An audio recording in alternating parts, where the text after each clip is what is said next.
September 30 po, due date ko na nilagay ko sa Math 1. May makukuha pa rin ba kung October na ako manganak? Tuloy lang po hulog ko. Hi Beb! For today's video, sasagutin natin yung question ni Beb Ann Irish. Beb, if ever na October 2024 ka manganak, mababago po ang semester contingency mo.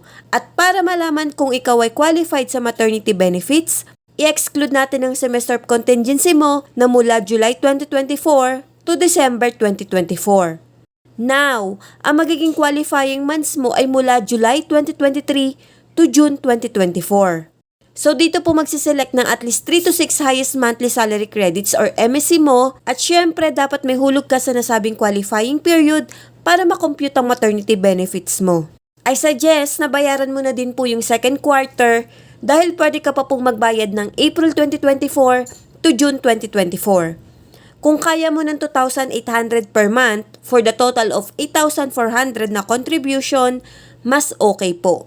At make sure na mabayaran mo ito bago matapos ang June 2024 para iwas late payment.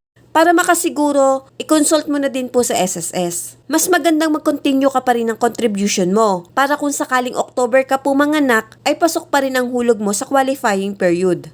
Sana'y nasagot ko ang iyong katanungan. Thank you and God bless. Follow for more.